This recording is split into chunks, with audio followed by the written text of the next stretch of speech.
John's hair. Seems like a stupid topic to talk about. Or is it? Yes, it is. To get started on such a niche concept on such a niche webtoon series, the only good place would be the beginning.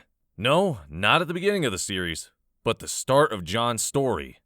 John enrolled into New Boston as a cripple basically, and he was always the one to lose his temper from being bullied so often by his peers.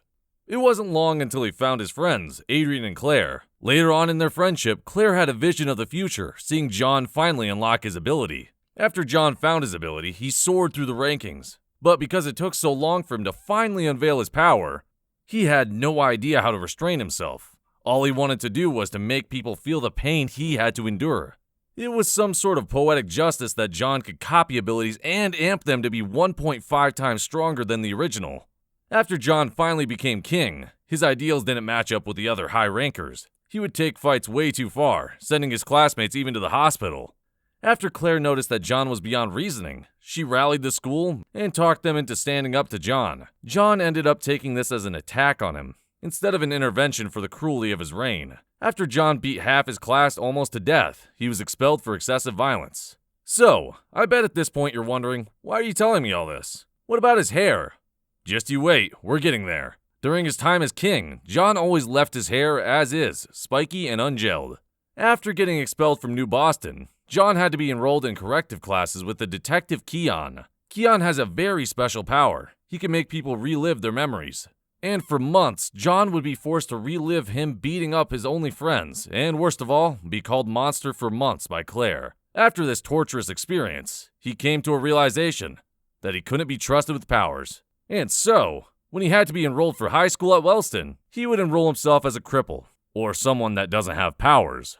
Living life as a cripple was torture, constantly having to get sent to the infirmary by people with abilities, but John knew the consequences of him being a monster, so he was content. After some time, he met Serafina, who at first was just your typical god tier, arrogant and above everyone else. John was able to befriend her by just treating her exactly as John thinks everyone should be treated, equally. Even the great Serafina started living by John's example, and once Serafina dropped her responsibilities as a high tier, the king of Wellston, Arlo, was annoyed. Not only did this nobody John not respect the hierarchy, but he dragged the best student at Wellston down with him. John's hair while he was a cripple was gelled down, most likely trying to look like his father, who actually is a cripple. He thought that a change physically would help him keep his composure, and so he gelled his hair down every day to play the character. But he wasn't just acting. He believes he is a cripple, and he plays the part so well that nobody noticed that he acted strange until Arlo discovered that he was secretly hiding his ability. Arlo decided he would coax him out to use his ability by breaking down his relationship with his only friend, Serafina. Arlo would get Serafina suspended, and get his goons to break John's phone so he has nobody to talk to. And most importantly, no protection. After John lost his only lifeline, his crippled persona started to crack. He would stop putting his hair in a helmet, stop gelling it, and become more erratic. He was on his breaking point. Arlo pretended to try to be John's friend and lured him out to turf wars when John was at his weakest, and had his henchmen attack John, but now John had enough. After the battle, John beat both the henchmen and Arlo, but he still knew he didn't want the title. After this breaking point, he stopped gelling his hair, saying it took too much time to do. After Serafina lost her ability, after being ambushed and beaten, John decided to use his power once more, not because he wanted to defend himself, but because Serafina was now the only target of harassment. His only friend. John didn't want himself to be the monster that Claire called him, so he decided to use a hidden identity that everyone deemed Joker.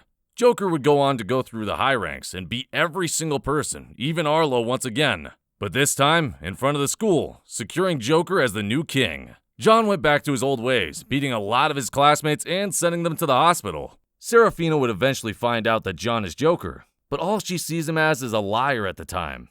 She was inspired by John and how good he was at fighting, and at the time, it seemed like a cruel joke to her, that he had an ability the whole time. John would go on to become the king of Wellston, and publicly stating it after beating up Zeke. Serafina would go to get her ability back from a sub-company of who stole her ability to begin with, after Serafina learns all there is to know about John, and with her newly regained, albeit limited power, she starts a fight with John. But instead of John fighting back, he uses his power to make a shield so she can't get in. Serafina destroys the shield that John built up, and John finally realizes what he has done, and realizes that Sarah was always his friend, and didn't betray him like Claire. and goes back to New Boston to clear his mind. While in New Boston, John talks to his father about his troubles with his power, and his dad tells him that he needs to use his power before fights break out, not at the boiling point when tensions are already high.